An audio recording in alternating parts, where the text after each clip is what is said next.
Always like to get rocking a little bit early because you never know exactly when we're going to go live on YouTube. Welcome, everybody, to another edition of the Sportster Show. My name is Jim Parsons. I'm here with TheSportster.com, as always, with Norman Quarrinton, also with the Sportster. How you doing, Norman? I'm good, man. How are you? I'm doing good. We're going to be chatting a little bit on this episode about everything that happened on AEW on Wednesday night, on Dynamite, and then we're headed into Forbidden Door, which is this weekend.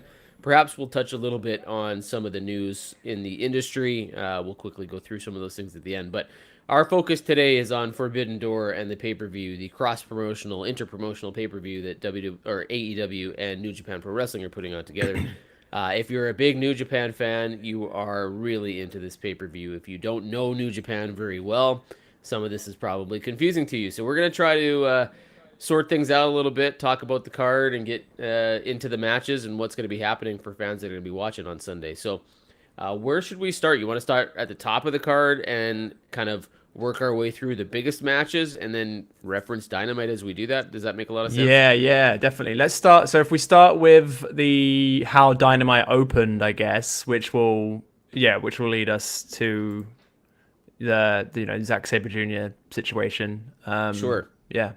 Okay, so Bryan Danielson comes out. I almost said Daniel Bryan.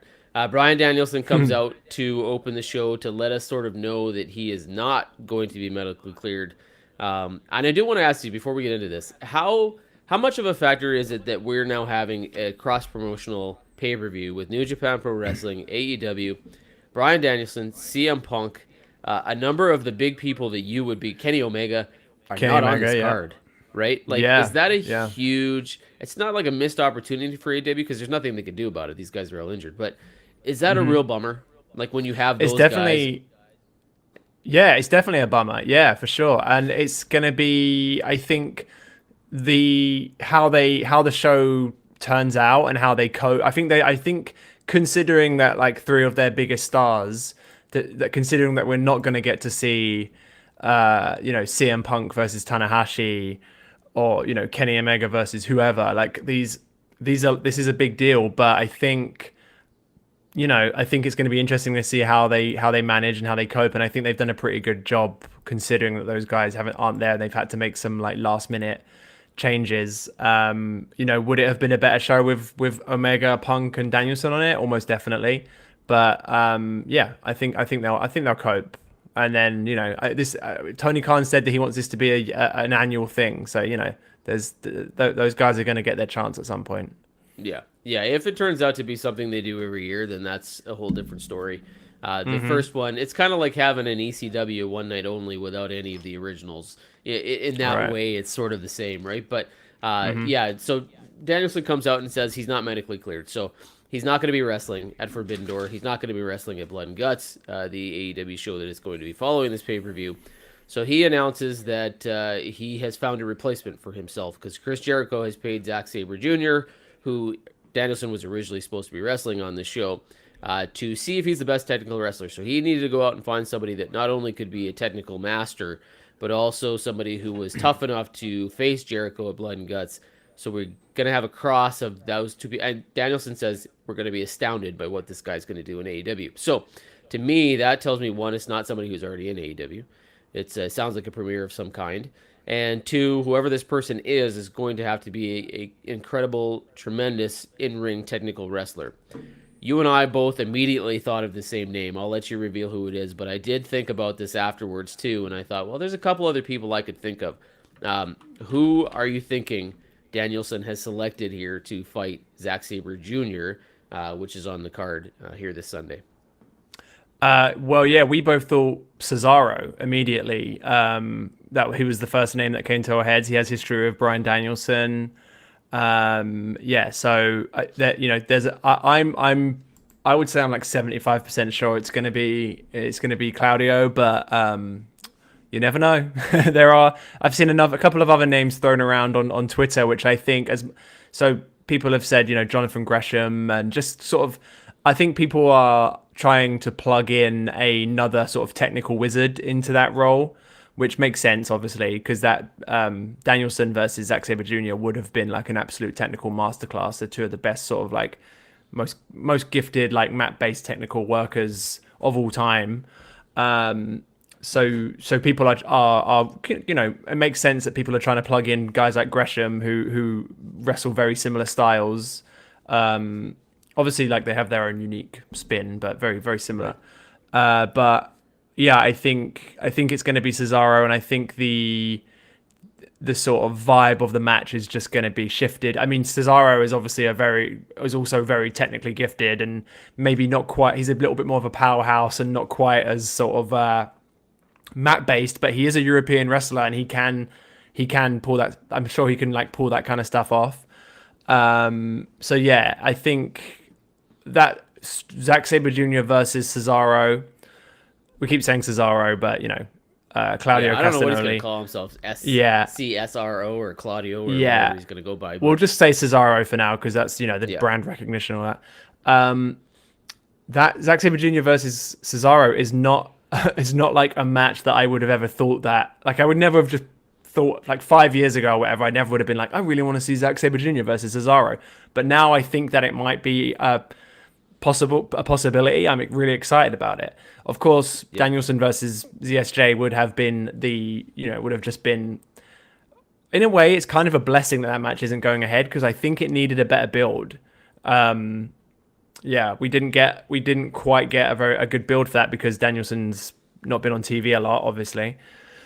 And neither is Zack Sabre Jr., right? That was yesterday on Dynamite. That was his AEW debut, and it's the first time he's been on an AEW program, but he's doing an AEW pay-per-view on Sunday. So yeah, I think we will eventually get Danielson, Zack Sabre Jr. somewhere down the line, and hopefully it will have a much better build. Yeah, I would argue that AEW has failed a little bit here, not just in this match, but in other ways of building this pay-per-view. And maybe not all their fault. Like the travel issues were probably real, right? Like you've got a lot of guys coming in internationally and stuff like that, and they're not going to be just hanging around for a month. So it's not like you can bring in a Zack Sabre Jr. 3 weeks ago and just have him hang out in North America until you have this pay-per-view. So that, in their defense, it's a little hard. But yes, that is one of the drawbacks of this pay-per-view is that there's not been a ton of build for this stuff. And when you have all these injuries to guys like Danielson and Punk, it throws a wrench into what you wanted to do in the first place. The other name that I would consider maybe is Johnny Gargano. There's a guy who could be very, very interesting. He's also a super technical guy. And there's some connection with the AEW, right? Like, I do probably believe that Gargano will wind up back in NXT or WWE, but at the same time, there's a lot of buzz about, and ever since his contract expired, that he might wind up in AEW. I could see that happening. A Gargano and Zack Sabre Jr. match would be cool. I do think it's going to be Cesaro as well, and I think the history between Cesaro and Daniel Bryan in WWE just makes a lot of sense for me. I don't know. Do you think this is going to lead to a permanent contract for somebody, or is this just going to be like a 2-match pay-per-view, then Dynamite thing, and off they go? Yeah, I've got a feeling that and you're right what you're saying about the build. The build for this has been very disappointing. They've been sort of hamstrung by injuries and travel things and all that. But yeah, they kind of did put themselves into a corner a little bit, right? They had everything leading up to Double or Nothing. Well, so they had this big payoff at Double or Nothing, basically, and then they had to do this massive reset afterwards with only a couple of storylines and a couple of like lingering threads carrying over to post Double or Nothing. But it very much felt like everything from the first Dynamite after Double or Nothing to last night's Dynamite has felt a little bit like hodgepodge and a little bit sort of make it up as they go along, and in a sort of very reminiscent to the vibe I've been getting from this is WWE when they do like the Survivor Series build, right? Where suddenly everything else just gets dropped, and for like a month we just have to deal with SmackDown versus Raw and stuff like that, right? So that's the vibe I've been getting from this, which is very un-AEW like, but again, they're trying to make lemonade with lemons. They've had some bad luck and stuff. So yeah, it's unfortunate only because I think what they're hoping is that the idea of this guy versus this guy, or this person versus this person, or these females against each other, are just going to be enough to go, okay, well, this is just super exciting, right? The problem is when you have a lot of injury and your dream matches don't get to happen, it's a little more challenging to put it on. Okay, so I suppose we can keep kind of going through the way that Dynamite shaped up. That was kind of the opening segment. The next segment, we got Orange Cassidy and Roppongi Vice versus Will Ospreay and Aussie Open. Obviously, the center of the build here is that Will Ospreay is going to be fighting Orange Cassidy on Sunday. To me, this seems obvious. I think Will Ospreay gets the win here. I don't know why you would put Orange Cassidy over at the expense of Ospreay. And when Orange Cassidy gets the pin here on Dynamite in this what do you call it, a trios match? It seems to scream to me that Ospreay's going to be the winner here on Sunday. We talked a little bit about Ospreay versus Orange Cassidy and why they might have gone with this one, but what did you think of, one, the match on Dynamite, and two, is Ospreay kind of a guaranteed winner here on Sunday? Yeah, I thought the match was fun. So Aussie Open are like a very highly rated tag team. For whatever reason, they've never really like super won me over, but I am starting to see the appeal a little bit more. So, if nothing else comes from their little AEW stint, then at least we got that. I'm sure that my opinion is very important to them. Yeah, their match was fun. Cassidy being back is like a huge boon. Like it's been, I think, it's easy to sort of be snobby or snooty about Orange Cassidy, but he's a fun, good wrestler, and people love him, right? His pop when he returned was massive. So him being back in AEW is a big deal, especially at a time when they don't have Danielson on Punk and Omega and all that, right? They need people who are just over. So yeah, but yeah, it does seem like a foregone conclusion that Ospreay's going to win this match. I'm sure it will be good though. I've got a feeling this is going to be a very fun match. Yeah, so I'm looking forward to that. Yeah, this is a good, if people are hoping for trios matches or a trios title in AEW or whatever might come of this, this was kind of a good example of what those matches could look like. I got to say, the pop-up pile driver for me was pretty awesome. The one that they delivered on Trent there. I thought that was a pretty cool move. I've never seen it before. Maybe you have, but that was a new one for me. Yeah, definitely. Let's get into the Christian Cage promo. It's a big talking point from Wednesday's Dynamite. It has nothing to do with this Sunday's Forbidden Door, but at the same time, it is a storyline-related program. The last thing we saw was the Young Bucks winning the AEW Tag Team Championships and Christian turning on Jungle Boy, going heel, and this was his first promo since that incident, if it's what you want to call it. And this promo was something else. I'll get your thoughts on it first. Just he's gone full heel. He's pulling out all the old school heel tropes and tricks and stuff like that. But he went even further on Wednesday's Dynamite and kind of walked into some territory you don't often see. Even bad guys do. MJF maybe, but Christian really owned this promo. What did you think of this promo on Wednesday? Yeah, I mean, I thought it was in the moment when I was watching it, it made me a little uncomfortable, but watched it again, and when I say uncomfortable, I don't necessarily mean in like a bad way that I didn't like it or anything. But yeah, I was a little bit, I was a bit like, oof, But yeah, I liked it. I've always liked Christian. I've always loved Christian as a heel. I've found him since he's arrived in AEW. I've been a little bit disappointed, right? Because he's been a babyface. He's been a babyface manager, ostensibly, of a babyface tag team. I think, we all saw it coming a mile away. Christian wasn't going to like see out the remainder of his wrestling career as a babyface. That was just never going to happen. It was a brilliant promo, man. And like I just said, I've always loved him as a heel. That's where he thrives. I wouldn't want it any other way. And I'm glad to see him back to doing what he does best. He went there, man. Yeah. He went there. He, mentioning the late Luke Perry and stuff like that was wild and shocking. But ultimately, some good heel work. Yeah, well, for those fans that didn't watch it and they're wondering what we're talking about, the first half of Christian's promo was really well done because he was basically talking about why he was a babyface manager for the Jurassic Express and why he took a back seat and didn't really care, because he said, look, I was just coming here for a paycheck. I'm going to take the easiest gig I can find and the biggest sucker that's going to pay me, and I'm not going to do any work. And that's what he took months of us going, oh man, Christian Cage isn't being used very well in AEW, and he turned it into a positive, which I thought was brilliant, because it's like, okay, Christian, we're all like, why aren't they booking him better? Why aren't they doing this stuff with it? And then he makes it sound like it was his idea to just take a back seat and just earn an easy paycheck. So that was the first half of the promo. Then the second half of the promo was about Tony asked him how he could be a father figure and things like that. And he's like, look, I never wanted to be your father figure, Jungle Boy. You have a father. Oh, and by the way, your father's dead.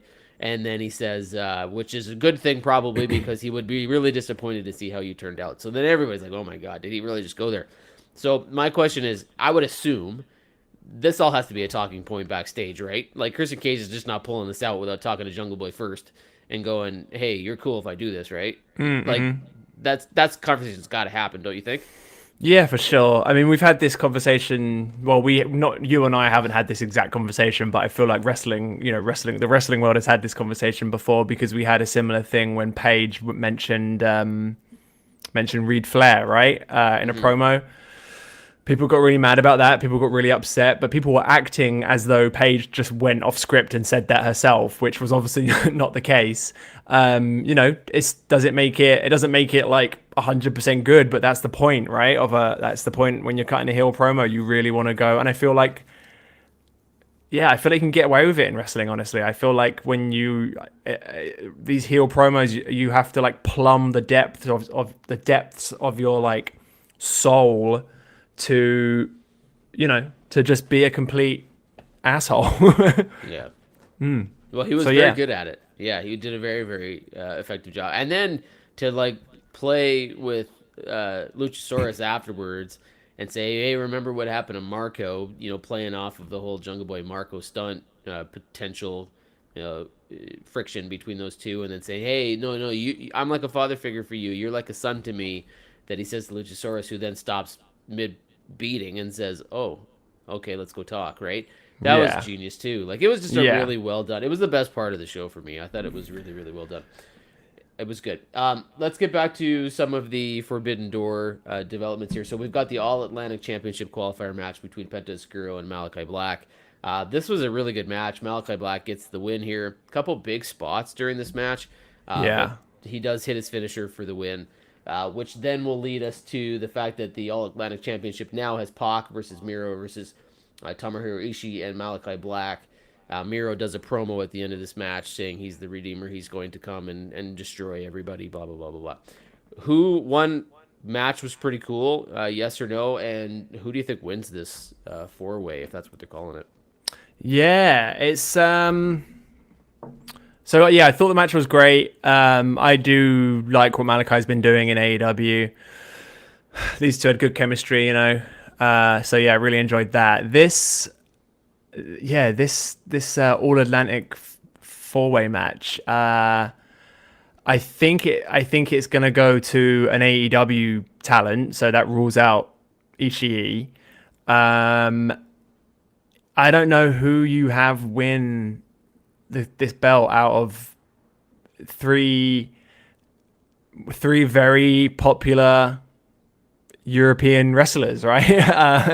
It's hard to, I don't know, Bulgaria, is that in Europe? I guess so.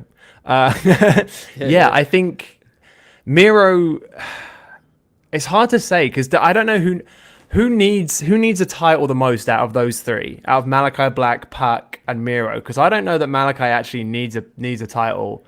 Well, he also doesn't talk a lot, right? Right. And so if you're going to have a person trying to promote a brand new belt, you need them cutting promos and stuff. Yeah, they do cut some promos in the back and they walk out of the shadow and all that, but they don't really talk a lot. So do you have somebody who doesn't talk all that much trying to sell how important a new title is? I don't know. Yeah. I like in the ring Malachi Black's chances, but as far as what it would do for the title that they're trying to get over here, I don't know if I would pick Malachi Black, right?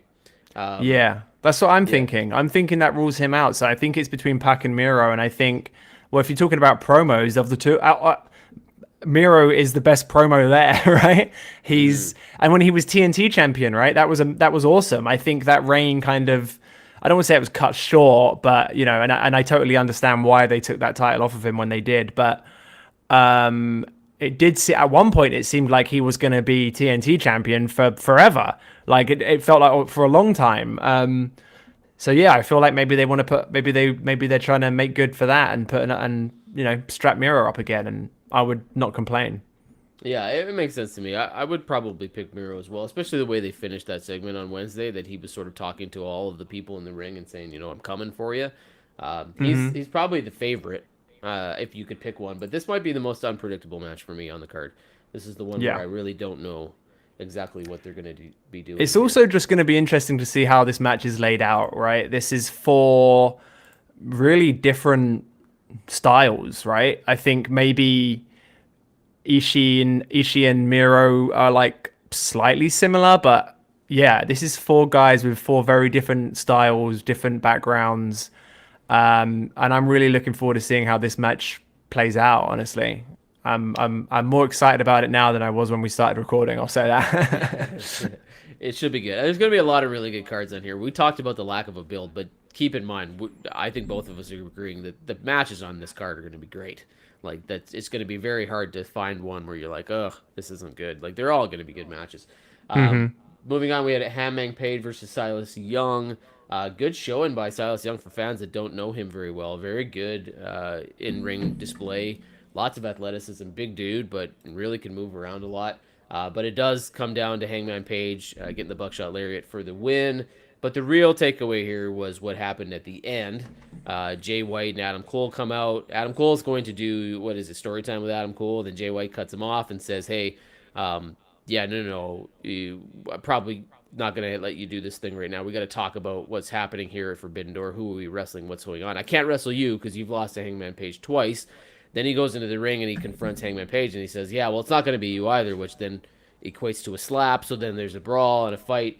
And Kazuchika Okada comes out to a huge pop. Like, the AEW fans went crazy. Probably the biggest pop of the night, which I thought was really, really big. Again, you only got, a few days before the pay-per-view to build this, but if there's a person maybe in New Japan that even if you don't know New Japan, it's probably Okada. That's the guy that a lot of people have probably heard of. So him showing up on Dynamite was pretty big. So what we're going to wind up here with now is a IWGP World Championship match with Jay White versus Kazuchika Okada versus Hangman Page versus Adam Cole. So, again, talk about matches going to be off the hook. This is going to be unreal. Yeah, and I feel like having two four-way matches on the card is a little bit much. But I totally, I get why they're doing it, because they only have one show and they want to get as many. Can you do a show like this without Adam Cole on the card? No. So, you have to kind of figure out a way to sort of wedge these guys in. And like we said, the build has been all over the place, and to just sort of make an IWGP World Heavyweight title match 4 days before the actual show takes place is kind of not really I don't think Tony Khan is going to be winning. Well, actually, he might just by proxy because there's no one else. But I was going to say, I don't think he's going to be winning Booker of the Year again. But he definitely won't be winning it for this build. That's for sure. I guess he's booking it, with New Japan, so it's with Gato and stuff. So I'm sure it's a little bit more. There's too many cooks, perhaps. But the IWGP World Heavyweight title. So the lineage is prestigious and vast, and it's an important. The actual current belt, is kind of new, but the actual sort of lineage goes way back. Definitely the title deserves a little bit more than just ostensibly we don't have any build for this, because now I guess maybe we'll see something on Rampage, and these are all huge stars: Jay White, Okada, Adam Cole, Adam Page. It's like you said, it's going to be despite the build being not great, these matches are just on paper. These matches look incredible, and this could end up being despite having an awful build, probably the worst build of any AEW pay-per-view. This could end up being one of the best AEW pay-per-view. Does that make sense? I do believe that Adam Cole, it makes sense for him to be in a four-way because he is nursing a bit of a nagging injury here, so this sort of can limit how much he gets involved and how physical he gets. Who do you think wins this match? I'm going with Jay White. I think he'll retain. Do you have another pick there? Yeah, I think Jay White retains. I'd be very surprised if he didn't. Which honestly, that kind of makes you got to feel a little bit for Adam Cole and Adam Page in this case, because they've just kind of been thrown into this this Jay White Okada rematch. Yeah. But like again, not complaining because on paper that should be a good match. So we have Marina Shafir versus Toni Storm to set up what is going to be the stare down between and Toni Storm, which is the AEW Women's World Championship match that is happening on Sunday at Forbidden Door. Both you and I had said prior to going on recording here was that we're just not feeling it with Marina Shafir. Just not. I don't know if she's just not up to speed. She's just having trouble at a certain level or what have you. Toni Storm does get the win here with a roll up, and then Thunder Rosa comes out after Nyla Rose attacks Toni Storm to sort of even the odds, and then the two have their stare down. Do you think Thunder Rosa retains here, or Toni Storm get the win here? I think Rosa retains. I think her reign hasn't really taken off. Her run as champion really hasn't sort of kicked into second gear yet.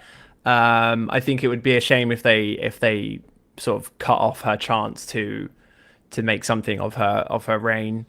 It was a big deal when she took that title off of Britt Baker, right? That was a huge moment, and I don't think what's come after has really lived up to what we expected.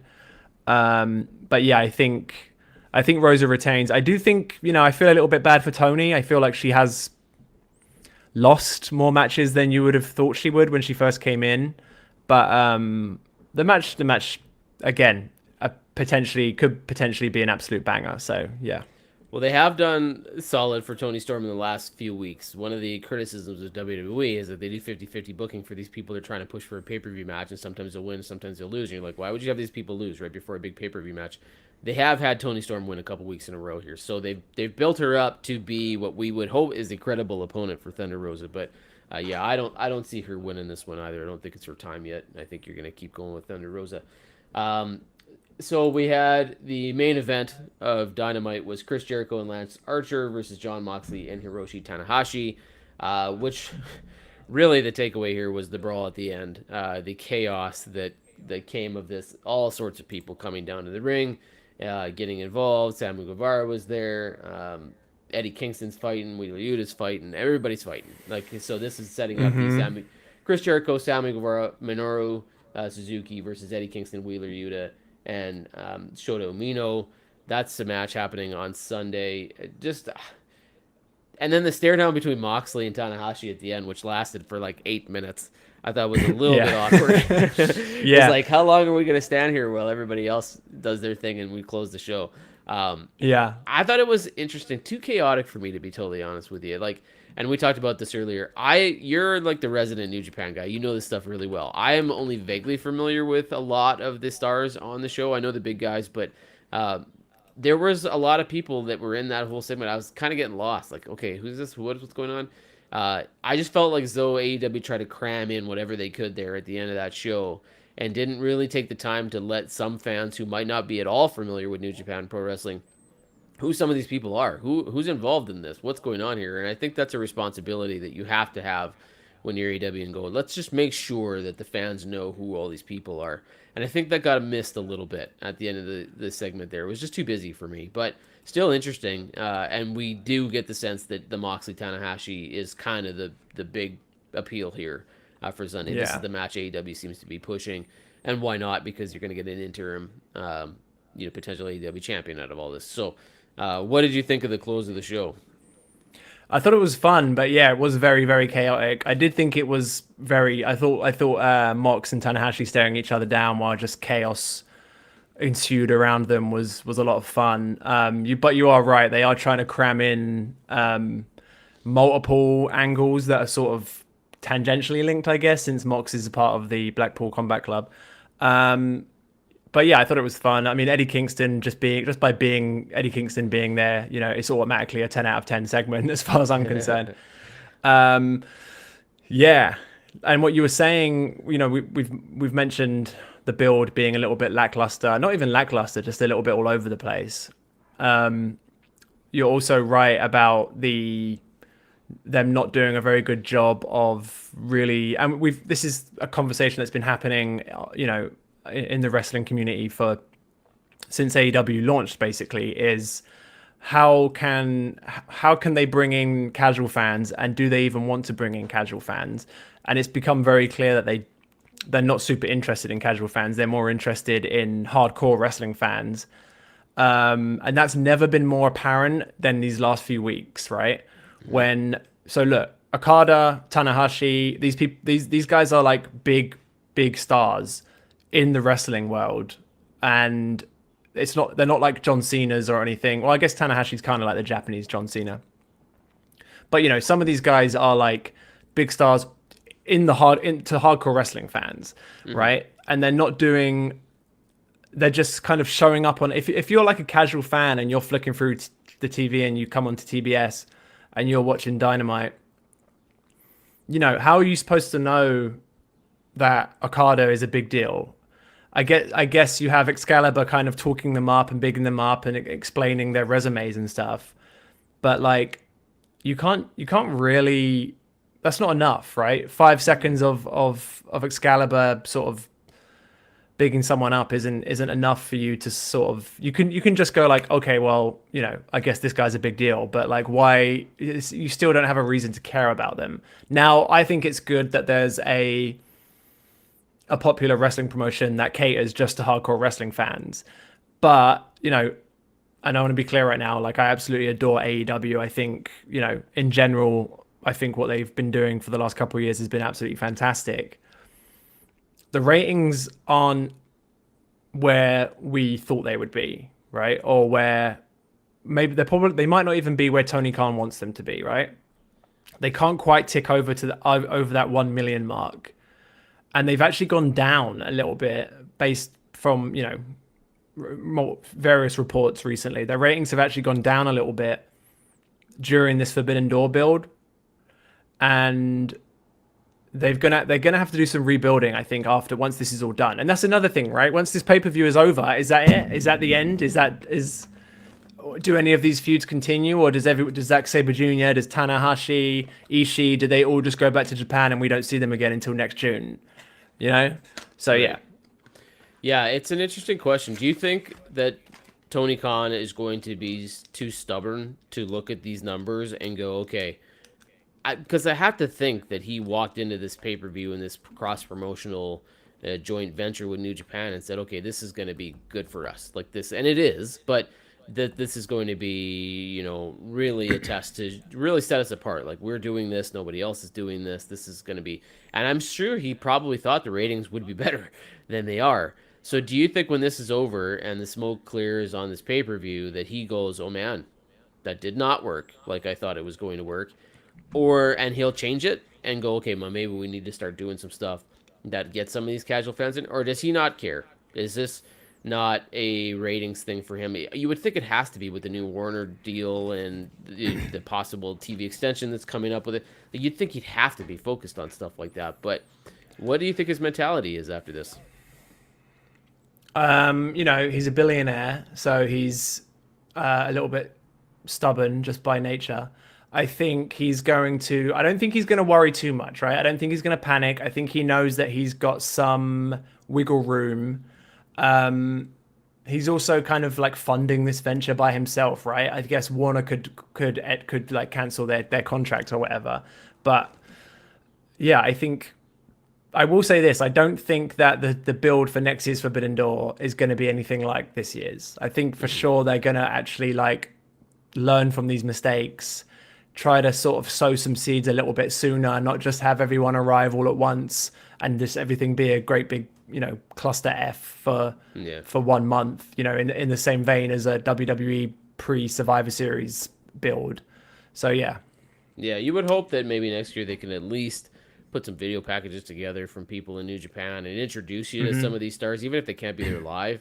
Just give you some sort of history as to why they're important, who they are, what makes them such a big... Why would this be considered a dream match to hardcore wrestling fans? So that the non-hardcore wrestling fans can go, okay, I get what these hardcore wrestling fans love about this thing. Like, this is... No wonder they're into it.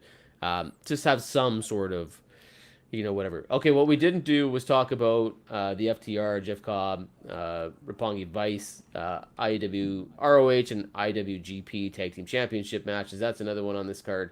And then the kickoff of the Gun Club and Max Caster versus NJPW Dojo. I don't know if we need to go into either one of those, but they didn't Not get really. a ton. I mean, there's a lot of multi-man matches on this card, which, like we said, that makes sense because they're trying to shove everybody they're trying to get as many people onto this card as they can. So there's a lot of multi-man matches. This match will probably be really good, right? I don't know that Trent and Rocky need to be there. Like, I love those guys, but I would have been happy just for a United Empire versus FTR match. That kind of sells itself as far as I'm concerned. Yeah, I don't think we need to say much more about that. It's a big card. This show's going to be long. I think we're looking at a 3.5 hour show, maybe. Well, it'll be interesting and fun to watch for sure. Okay, so let's switch gears. Last 5 minutes of the show here. Let's cover some of the things that happened in the news world, WWE, AEW related, and what we talked about last week. Elias did show up on Monday Night's Raw, and it was Elias. It was not Damian Sandow, as some of the fun on social media might have suggested. Even Damian Sandow said, no, it's not going to be me. Which got people thinking it might. But it was interesting. We were both probably right in saying it was going to be some pre-recorded stuff involved in all of this. I will say that he looked kind of like the old Elias, the only difference being that the beard was just a little bit more clean and darker. Looked like it had been dyed, but obviously it wasn't real. But I thought this was pretty well done, actually. I don't know how much the special effects were complicated, but just splitting that screen with carpet in the background, get one guy on one side of the couch, one guy on the other side of the couch, and then having Elias be in the ring when Kevin Owens comes down. Ezekiel pops up on the Jumbotron and says, hey, see, we're both in the same place at the same time, when they're really not. But it worked for me. And then the best part, I think Kevin Owens was the cream of the crop for this whole thing. And then saying, well, I don't care who I got to challenge, even if it's your young brother, Elrod. I died at that one. I was laughing so hard when he pulled that out. I'm like, oh my gosh, we're going to get an Elrod now. But what did you think of the whole Elias Ezekiel? Yeah, I don't know how this whole angle has turned into probably the most enjoyable thing on WWE at the moment. I do know it's because of Kevin Owens for the most part, right? I think without Kevin Owens, I don't know that this works as well as it has been. Although I don't want that's taking nothing away from Ezekiel / Elias, who they have been absolutely also brilliant. Like, just sort of taking on paper, like, this whole angle just is silly, right? Like I said, I think I said a couple of weeks ago, it reeks of Bruce Pritchard. But it's turned out to be really fun, and that's because of the guys involved who are making it work. Yeah, it's got kind of like this whole. When you put together, you write down Eugene on paper, you're like, this shouldn't work. When you write down Goldust on paper, this shouldn't work. When you write down all these things on paper that shouldn't work, and they kind of do, and they take on a life of their own, and everyone's like, this is the greatest thing ever. It's so funny and so good. We look back on revisionist history, and we think the Eugene thing might not have been the best idea. But you know what I mean? Like, we look at some of these things and go, man, this shouldn't have worked. The Ezekiel Elias stuff should not have worked, but it is, and it's working really well. And we have to give credit to the people involved here, because everybody who's been involved in the segments, even the smaller end guys like Ciampa for the brief cameo that he did backstage, they're all in it. They love it. Like, they're having fun with it. And that's what's really mattered here. I don't know where this ends up. Like, I don't know who wrestles. It's not probably going to be Elias. It'll be Ezekiel. And it sounded like in the interview Elias did after Raw that he's not going to be back for a while. So this is probably the only time we're going to have seen him. But yeah, it was entertaining. I will say that. I got a kick out of it for sure. A couple other little items here. Chris Jericho's been in the news lately. One commenting on MJF and then commenting on Cody Rhodes. The first on MJF sort of said, hey, it's not my place to tell him what to do, but I think he'll be back. I think he'd be watered down in WWE. I don't know why he would go over there, but he's got to do what he's got to do. And look at me. I've done it. I've reinvented myself. I've left multiple promotions for what I thought was a better opportunity, but he figures MJF will be back. Do you, one, think that's kind of a hypocritical comment from Chris Jericho saying, he probably shouldn't go anywhere and should stay here, even though he's jumped multiple times? And do you think he's right? Will MJF probably stay in AEW? I think he will for the time being. I think we talked about this before a couple of weeks ago. I think it's inevitable that he's going to end up in WWE at some point in his career, right? He's still 25 or something, so he's got a long way to go until he retires. And I think if he didn't end up in WWE at some point, he probably wouldn't consider his career complete. If he gets watered down, I don't know. I'm sure once he looks at his bank account, he's not going to care about whether or not he's getting watered down. I even think a watered down version of MJF would be fun. Exactly. Yeah, I'm I sure. think he's smart enough to work with it, right? Yeah, exactly. Absolutely. Yeah. He'll be able to make it work for sure. Yeah, Jericho. I don't know. I don't know if he's. I think he just wants MJF to stay put. MJF is a draw, right? I think if he leaves AEW, that's bad news for AEW. So yeah, I'm sure he wants MJF to be where he is. And also, I'm not sure. Do you think we're not going to see Chris Jericho in WWE again before he retires? Because I feel like I'm we will. 100%. I'm 100% confident he finishes his career in WWE. Yeah, exactly. So yeah. So shut up, Chris. I don't know. Well, and that's the funniest. That's the most ironic part I was going to go to next is that he also then made a comment on Cody Rhodes, and which I thought was the biggest backhanded, subtle insult ever. Just said, "Hey, do we even remember that Cody Rhodes was in AEW?" Like totally downplaying the fact that he's gone. He jumped that he was a major contributor, that he was an EVP and a founder of AEW, and then he had a huge role before they started signing all these WWE guys.